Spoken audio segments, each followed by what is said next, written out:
साथियों, मेरा नाम आशादार सारजर है। मैं अध्यक्ष अखिल राजस्थान सफाई मजदूर कांग्रेस। तो संगठित क्षेत्र के मजदूर हैं उनके लिए काम करता हूं। तो शर्मा जी का धन्यवाद करता हूं, सीआई साहब का, तो हमारे बीच में आकर कानून की रूपरेखा, कानून का विस्तार करते हुए, विस्तार से बताते हुए हमारी समस्याओं को निदान का रास्ता बताया। साथियों, अभी वकील साहब ने बहुत तगड़ी बात कही है। निविदा और संविदा संगठित क्षेत्र में जो काम कर रहे हैं उनकी बात कर रहा हूँ। सीआई साहब, बहुत सारे डिपार्टमेंट हैं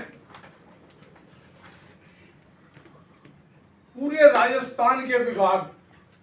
किसी जमाने में 90 में या 92 या 95 तक सभी विभागों में स्थायी सफाई कर्मचारी हुआ करते थे, और 95 के बाद निविदा का खेल ठेका प्रथा 95 से लागू हो गई। राजस्थान में 900 थाने हैं। अगर मेरा साक्षर, क्योंकि वाल्मीकि समाज में शिक्षा का, सीआई साहब, राजस्थान में शिक्षा का विकास हो चुका, और आप लोगों को भी गर्व होगा कि मेरे समाज के 30 वकील सेशन कोर्ट में वकालत कर रहे हैं और अपने बच्चे पाल रहे हैं। उसके लिए हम गौरवान्वित महसूस करें। होता क्या सीआई साहब, हमारे मंच पर आकर ये मैं एक्शन एड का धन्यवाद देता हूं, जो असंगठित क्षेत्र है उनके लिए काम करें। EFPF और वो कार्ड बनवा के जो कर रहे हैं, हमारे मंच पर आकर हमको कहते थे यार पढ़ाओ। विरोध करते ही ब्रजमोहन जी को बात निकाल दे। 20 साल की सेवाएं भूल गया डिपार्टमेंट को, रोने वाला नहीं है। ब्रजमोहन जी, आपको याद होगा कि आपके डिपार्टमेंट में जब आप थे, जागरूक थे, वहां धर्मेंद्र राणा था। सीआई साहब, वह धर्मेंद्र राणा ने क्या किया, असंगठित क्षेत्र बनाया, और बना के ट्रॉली में nurse, female nurse, male nurse, trolley man, ward boy, इनको लगे संगठन बना के और उनको प्रमाणित कर गया।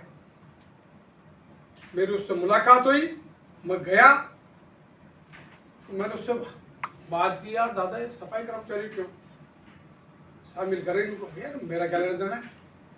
और उस वक्त जो मेरा कर्मचारी था, ये मेरी पीड़ा है, ब्रजमोहन जी की पीड़ा। तो जो वहां संगठित थे उनसे बात हुई, यार इसका विरोध करो, और जो काम कर रहे थे उनका करे मत करो।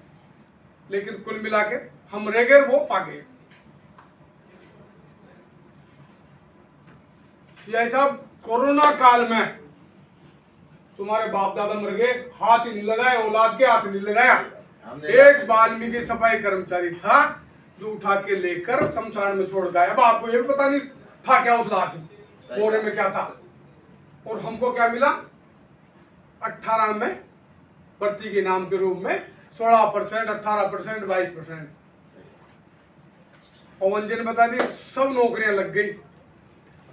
हमको आके कहते हैं साहब पढ़ाओ। यार गटर में तो उतरना नहीं चाहते, 16% का फायदा लेते हो, 22% का फायदा लेते हो। 49% आदमी सफाई कर्मचारी बन गया राजस्थान में। सफाई कर्मचारी जयपुर में काम कोई नहीं कर रहा।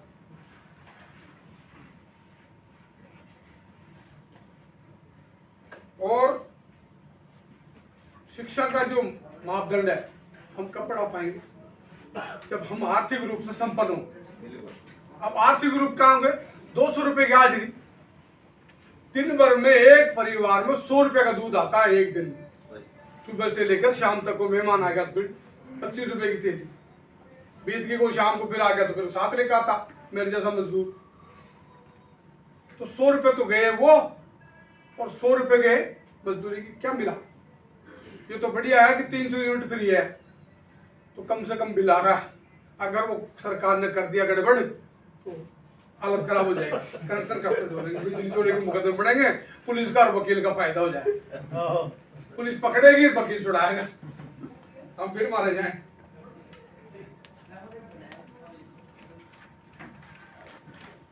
स्वास्थ्य विभाग में भी कल परसों आई थी खबर, 31,000 सफाई कर्मचारियों को छोड़कर सबको लिया जाएगा।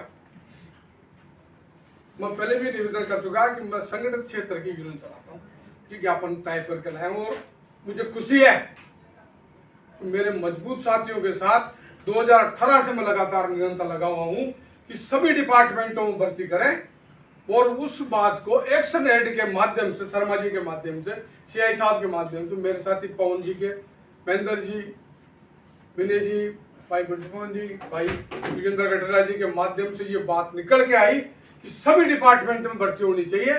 तो मैं आप सभी का आभार व्यक्त करते हुए इनको धन्यवाद देता हूं, एक्शन एड को, कि इस मुहिम को जारी रखें और सभी डिपार्टमेंटों में सफाई कर्मचारी की भर्ती की बात करें।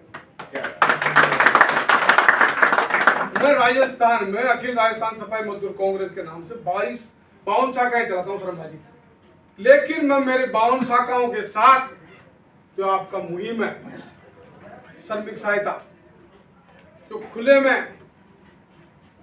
अनरजिस्टर्ड जो मजदूर हैं, मॉल में काम कर रहे हैं, प्राइवेट सेक्टर में जो काम कर रहे हैं, हाँ, उनके साथ मेरी 52 शाखाओं के साथ समर्थन करते हुए आपके साथ कंधे से कंधा मिलाकर काम करने को तैयार।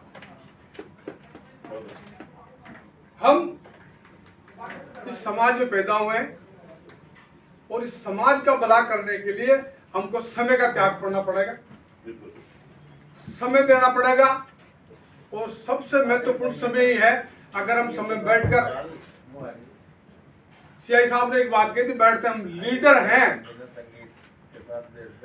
और लीडर अगर समय का को कमी करेगा, चले घर फोन आ गया, चले घर, सबके आ रहे हैं फोन, संडे का मतलब है घर में बिजी होना, लेकिन जो अगर समाज के लिए जिसके पास समय नहीं है, फिर समाज का भी उसके लिए समय नहीं रहेगा। साहब ने पूरा बता के संविधान बता दिया। अगर वो 500 आदमी अगर सो जाते हैं तो हमको संविधान का फायदा नहीं मिलता, हम यहाँ नहीं बैठे होते। तो मेरे साथियों, मजबूत साथियों, हम जितने हैं उतने ही सफिशिएंट हैं। अगली बार ज्यादा करके इकट्ठा होके इस मुहिम को, जो हमारे बाहर में खुली मजदूरी जो कर रहे हैं, असंगठित क्षेत्र के मजदूर, उनके लिए हम मिलकर काम करें और उनको एक्शन एड को मजबूत करें। साहब ने, महेंद्र चौहान जी ने जो बात कही ना, साहब ने बात कही है, नॉन अवेलेबल होना चाहिए, जिससे उस आदमी को सीवरेज में उतारने के लिए भी डर लगे, उतरने वालों को भी डर लगे। 30 लाख से क्या होता, मैं देता हूँ सड़क का मकान बेच के उतर जाओ, वहीं लेना मेरा मकान बेच दूंगा और 30,000 ले खड़ा हूँ, ले उतर, और वो एथेटिक गैस है जो सूंघ ले, ये 30 लाख मेरे से ले ले, मरे लोगों वहां के ब्रजमोहन जी के वहां हसनपुरा छोड़ के, कोई मरने को तैयार नहीं। हम ही क्यों, 30 लाख हो गया तो क्या करेगा।